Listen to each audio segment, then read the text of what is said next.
కదా ఇన్నాళ్ళకి భారతీయ జనతా పార్టీ నాయకులు కూడా అరెస్ట్ అయ్యారు. రాయచోటులో ఏదైతే పారువేట ఉత్సవానికి వెళ్తున్నటువంటి వీరభద్ర స్వామికి సంబంధించినటువంటి ఊరేగింపు మీద జరిగిన దాడిలో అరెస్ట్ అయింది హిందువులే. ఊరేగింపు చేస్తున్నది హిందువులు, ఆ హిందువులు ఊరేగింపు చేయొద్దన్నది ముస్లింలు. దాడికి బలయ్యింది అక్కడ వీళ్ళే. చివరికి ఆర్ఎస్ఎస్ విహెచ్పి పేర్లు ఎఫ్ఐఆర్లో పెట్టడం దగ్గర నుంచి జరిగితే ఎవరు ఒక పురంధేశ్వర్ 3-4 రోజుల తర్వాత ఒక ట్వీట్ చేసి ఊరుకుంటే చివరికి నిన్న పార్థసారథి ఆదోని ఎమ్మెల్యే అసెంబ్లీలో ప్రస్తావిస్తే ఇప్పుడు బీజేపీ స్వరం సాధినేని యామినీ శర్మ ఇప్పుడు తను వ్యాఖ్యానించుకొచ్చారు. ఏదైతే యాక్షన్ తీసుకోవాలి పోలీసుల మీద అంటూ ఒకసారి ఆమె మాట్లాడారు, విందాం. శ్రీమాత్రే నమః. వందే మాతరం. రాష్ట్ర వ్యాప్తంగా ఈరోజు విశ్వ హిందూ పరిషత్ ఆధ్వర్యంలో అన్ని జిల్లా కేంద్రాల్లోనూ జరిగినటువంటి ధర్నా కార్యక్రమాలు, అలాగే తర్వాత కలెక్టర్లకి మెమోరాండం ఇవ్వడం అనేది కార్యక్రమం జరుగుతుంది. నేను కూడా ఇప్పుడే విజయవాడలో పాల్గొని వస్తున్నాను. మార్చి 4, 2025 నాడు, అంటే కరెక్ట్గా 6 రోజుల కిందట మన ఆంధ్రప్రదేశ్లోని రాయచోటి చాలా సార్లు కూడా మనందరి దృష్టిలోకి వచ్చింది, పేరులోకి వచ్చింది. ఎన్నో సందర్భాలు మాట్లాడుకున్నాం.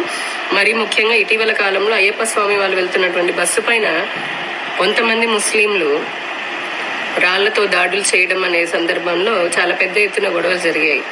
ఇప్పుడు మరొకసారి అలాంటి సందర్భమే వచ్చింది, అలాంటి దారుణమే జరిగింది. మార్చి 4, 1300 సంవత్సరాల నుంచి ఆనవాయితీగా వస్తున్నటువంటి వీరభద్ర స్వామి ఊరేగింపులో వెళ్తున్నటువంటి హిందూ భక్తుల పైన అకస్మాత్తుగా మసీదులో ఉన్నటువంటి కొంతమంది బయటికి రావడం, అక్కడ ముస్లింలు కొంతమంది వీరిపైన, హిందూ మహిళల పైన, చిన్నారుల పైన, హిందూ భక్తుల పైన, వీరభద్ర స్వామి యొక్క ఊరేగింపు పైన దాడులు చేయడం అనేది తెలుస్తుంది. దీన్ని తీవ్రంగా ఖండిస్తూ ఉన్నాం. అందరం కూడా ఖండించాలి. పోలీసు శాఖ వారికి ముందుగానే అన్ని రకాల దరఖాస్తులు పెట్టుకొని 1300 సంవత్సరాల నుంచి జరుగుతోంది. ఇది ఈ రోజు కాదు, రేపు కాదు, నిన్న కాదు. అటువంటి పర్మిషన్ అన్ని తీసుకున్నప్పటికీ కూడా ఇటువంటి దాడి జరగడము, పైగా ఈ హిందువులకి భక్తులకి భద్రతని ఇవ్వాల్సినటువంటి పోలీసు ఎస్ఐ సబ్ ఇన్స్పెక్టర్ ఎవరైతే ఉన్నాడో, పేరుకి మళ్ళీ ఆయన కూడా హిందువేనట, అటువంటి హిందువు అక్కడ ఉన్నటువంటి భక్తులకి భద్రతని కల్పించడంలో విఫలం చెంది తిరిగి హిందువులపైనే కూడా రకరకాల కేసులు పెట్టడం అనేది అత్యంత దారుణం. ఎటువంటి సెక్యులర్ పాలనలో ఉన్నాం మనం? అర్థం కావట్లేదు అసలు. ఒక పక్క పోయినసారి వినాయక చవితికి పెడనలో ఇదే వినాయక మండపం పైన దాడి చేశారు. అడ్డొచ్చినటువంటి పోలీసుల పైన కూడా కత్తులు కర్రలు తోటి హిందువుల పైన కూడా దాడి చేశారు. ఇప్పటికీ మరి వారిపైన కేసులేం పెట్టలా, దాడి చేసినటువంటి ముస్లింల పైన. మరి అసలు ఆ కేసు ఎట్టిపోయిందో తెలియదు. గుంటూరులో పోలీస్ స్టేషన్నే తగలబెట్టేసేటప్పటికి ప్రయత్నం చేశారు, తగలబెట్టేశారు కూడా జీపుని, వాటన్నిటిని. ఇంకా ప్రతి సంవత్సరం మనం తీసుకున్నటువంటి శోభాయాత్ర తెలుసు, హనుమాన్ శోభాయాత్ర కానీ, శ్రీరామ్ శోభాయాత్ర కానీ, చాలా చోట్ల ఇలానే రాళ్ళు రువ్వుతూ ఉంటారు, బీర్ బాటిల్ విసిరేస్తూ ఉంటారు, చెప్పులు విసిరేస్తూ ఉంటారు. ఇప్పుడు ఈ రాయచోటిలో ఇలాగా భద్రతని ఇవ్వాల్సినటువంటి పోలీసు సబ్ ఇన్స్పెక్టరు, ఆ పై అధికారులు కూడా ఎంత దారుణంగా వ్యవహరించి హిందూ మహిళల పైన, హిందూ చిన్నపిల్లల పైన, వృద్ధుల పైన లాఠీ చార్జ్ చేశారట. ఎవరు ఉన్నారు దీని వెనకాల? ఏ రూల్ బుక్ లో ఉంది? ఎవరిని సంతుష్టీకరణ కోసం, ఎవరిని మెప్పించడం కోసం మీ వెనక ఎవరున్నారు? అసలు మీకు ఈ అధికారం ఎవరిచ్చారు? హిందువుల పైన ఇలాగా లాఠీ చార్జీలు చేయండి, అదేమంటే శాంతి భద్రతలో వస్తుందని. పర్మిషన్ తీసుకున్నారుగా హిందువులు?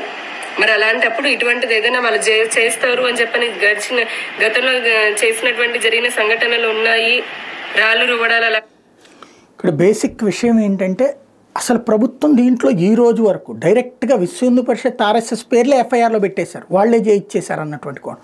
తన్నులు తినది హిందువులు, కేసులు పెట్టించుకుని హిందూ సంఘాలు, అరెస్ట్ అయ్యి జైల్లో ఉంది భారతీయ జనతా పార్టీ వాళ్ళు. ఇంతవరకు భారతీయ జనతా పార్టీ రాష్ట్ర నాయకత్వానికి నిద్రలేగలేదు. ఇప్పుడే ఒక్కొక్కళ్ళు మాట్లాడుతున్నారు. కనీసం హిందుత్వ భావజాలం ఉన్నటువంటి వాళ్ళు భారతీయ జనతా పార్టీ రాష్ట్ర నాయకత్వం ఇప్పటికైనా దీని మీద సీరియస్గా వ్యవహరించడంతో పాటు రాష్ట్ర ప్రభుత్వం సమాధానం చెప్పాలి దీని మీద. ఏంటిది ఇలాంటి విచిత్రమైనటువంటి సంఘటనలు? సరే, సంతుష్టీకరణ రాజకీయం అంటే నువ్వేదో ఇస్తావు, డబ్బులు ఇస్తావా, లేకపోతే ఏ పథకాలు ఇచ్చుకుంటున్నావు వేరు. కానీ హిందువుల మీద దాడి జరిగితే దాడి బాధితులనే నేరస్తుల కిందను చూపించేటటువంటి విచిత్రమైనటువంటి వ్యవహారానికి సంబంధించి ఇంతవరకు ఇలాంటి పరిస్థితులు అన్నది ప్రజలు ఆశిస్తారా? ఒక కాశీనాయన క్షేత్రం ఉంది, ఇప్పుడు ఇట్లాంటివి చూస్తాం. ఇంకోటి విచిత్రం చూడండి, ఇవాళ ఒక్క పత్రికలో కూడా హైలైట్ కాలేదు. రాష్ట్ర వ్యాప్తంగా హిందూ పరిషత్ ఉద్యమాలు చేసింది, హైలైట్ కాలేదు. అంటే ఎక్కడికి పోతున్నాం మనం? హిందువులు అంటే అంత చులకనైపోయారా?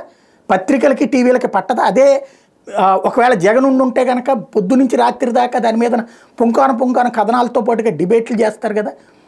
అంటే మనకి నచ్చని ప్రభుత్వాలు ఉంటే వాళ్ళు హిందుత్వ వ్యతిరేక, ఇక్కడేమో తన్నులు తిన్న హిందువులకు సంబంధించి ఈ విధమైనటువంటి విచిత్రమైనటువంటి లక్షణం. దీన్ని ఏ కోణంలో నుంచి చూడాలి?